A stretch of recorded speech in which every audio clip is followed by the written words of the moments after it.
Berbicara terkait dengan pertanian kita ini cukup Ya, menarik ya kalau kita ya, lihat datanya ekspor pertanian kita dari Januari hingga November 2021 ini bisa tumbuh bahkan mencapai 50% yes, nih Mas. Nah betul. ini kenapa nih? Apa menjadi faktor pendukungnya? Karena kita ketahui kita saat ini masih berada di tengah pandemi begitu. Iya, betul. Jadi sebenarnya kenaikan ekspor ini adalah fenomena yang broad base ya, menyeluruh ya. Tidak hanya di pertanian tapi juga di sektor lain, komoditas lain seperti pertambangan. Bahkan pertambangan lebih signifikan dengan ekspornya naik 147% hampir. Kemudian setoran pajaknya juga naik 59%. Jadi faktornya ada dua faktor besar. Yang pertama adalah karena low base. Karena 2020 kita tahu bahwa itu resesi ya. Karena awal pandemi semuanya sedang heboh waktu itu lagi huru-hara. Jadi ekonomi kita resesi sehingga begitu ada perbaikan sedikit saja akan ada peningkatan signifikan. Yang kedua adalah harga. Harga itu jelas sangat memainkan peran yang sangat penting dalam mendongkrak kinerja ekspor komoditas baik itu pangan, pertambangan dan sebagainya. Karena kan setelah pandeminya agak mereda 2021 itu sudah mulai dibuka aktivitasnya sehingga demand-nya sudah pulih sehingga demand-nya bukan bahkan di beberapa negara demand sudah kembali ke masa pra pandemi gitu. Ya jadi dengan peningkatan demand ini harganya naik luar biasa dan itu benar-benar sangat berkontribusi dari meningkatan ekspor kita baik di pertanian maupun di pertambangan. Oke, nah Mas Haji kalau kita lihat kan ada salah satu program unggulan dari Kementerian Pertanian yakni program Gratix atau 3 kali ekspor. Iya, Nah menurut betul. Anda apakah ini juga pastinya menyumbang cukup signifikan dalam peningkatan ekspor ini atau seperti Iya. apa? Gratis ini sebenarnya sebuah langkah, sebuah target ya untuk mencapai nilai ekspor 3 kali lipat pada 2024. Target ini akan ditentukan oleh dua faktor besar, lagi dua ya.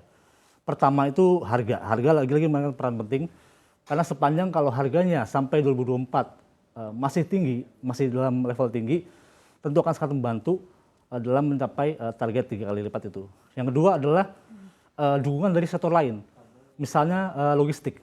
Saat ini logistik lagi bermasalah kan karena ada supply chain crunch kan di dunia kan. Tempo hari ada keluhan dari para petani kopi, petani teh bahwa harga di luar internasional masih bagus. Tetapi pengirimannya itu agak repot, agak bermasalah. Jadi walaupun harga di luar bagus, tapi biaya untuk mengirim, biaya kontainernya itu lebih mahal daripada harga jualnya. Jadi jual keluar tuh kayak rugi bandar lah, jual rugi gitu loh. Karena harga untuk mengirimnya lebih mahal daripada harga yang didapat, daripada uang yang didapat. Itu juga menjadi tantangan untuk mencapai target ekspor 3 kali lipat sepanjang logistiknya belum mendukung, tentu akan sangat menyulitkan untuk mencapai target itu.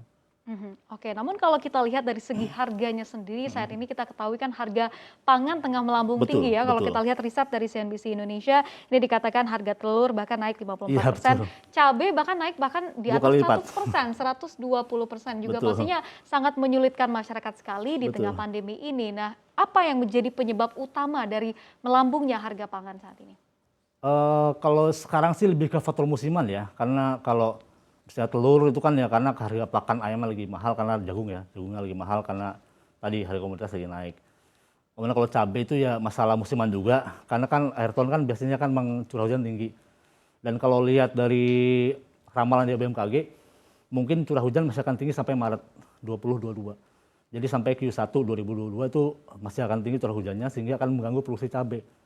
Dan itu mungkin bikin produksinya agak seret, pasokannya seret bermasalah sehingga mungkin harga cabai masih akan tinggi sampai tahun depan.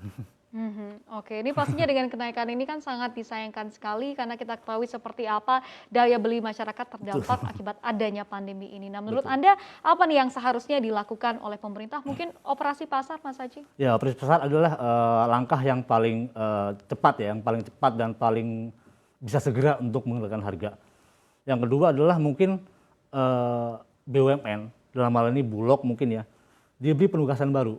Penugasan bahwa misalnya selama ini kan Bulog hanya berfokus kepada menyerap hasil panen petani beras ya, fokusnya di beras.